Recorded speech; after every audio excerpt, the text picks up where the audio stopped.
Pembahasan teori evolusi dan asal-usul kehidupan. Evolusi berubah secara perlahan-lahan.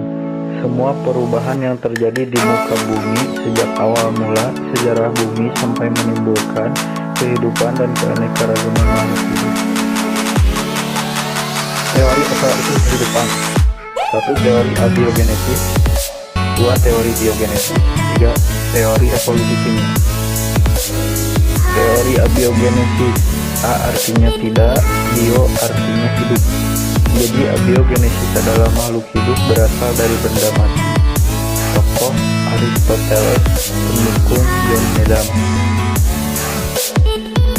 Teori Aristoteles. Potong daging yang busuk muncul larva atau lalat. Aristoteles berkesimpulan bahwa larva lalat tersebut berasal dari daging yang busuk. Teori Needham. Memanaskan kaldi dalam labu namun tidak sampai mendidih, lalu kaldu dibiarkan dan menjadi keruh sudah terisi mikrobia.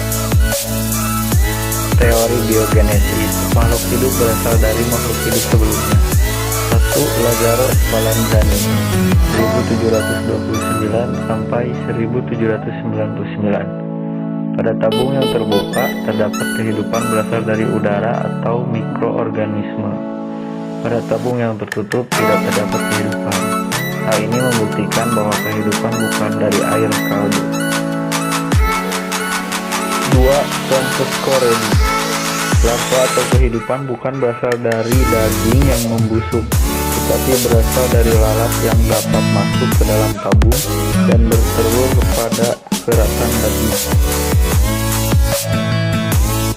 3. Louis Pasteur. Pasteur mengadakan percobaan dengan labu yang penutupnya berbentuk leher angsa, bertujuan untuk membuktikan bahwa mikroorganisme terdapat di udara bersama dengan debu. Omne vivum ex ovo, omne ovum ex vivo, omne vivum ex vivo. Teori evolusi kimia. Urey berpendapat organisme ini berasal dari udara atau atmosfer.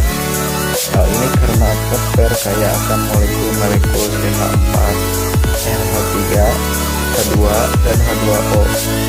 Molekul ini kemudian beratmosfersa karena adanya loncatan listrik akibat halilintar dan sinar kosmik yang membentuk asam amino sebagai awal kehidupan.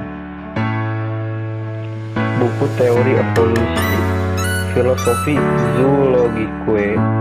Teori Lamarck. 1. Makhluk sederhana merupakan nenek moyang dari makhluk yang lebih sempurna. 2. Makhluk hidup akan selalu beradaptasi dengan lingkungan menggunakan organ tubuhnya. 3. Organ tubuh yang sering digunakan akan berkembang terus, sedangkan organ yang tidak digunakan akan menghilang. 4. Perubahan organ tubuh dari suatu organisme akan diwariskan kepada keturunannya. Menurut Lamarck, evolusi pada makhluk hidup terjadi karena hasil adaptasi makhluk hidup terhadap lingkungannya. Menurut Darwin, evolusi pada makhluk hidup terjadi karena seleksi alam.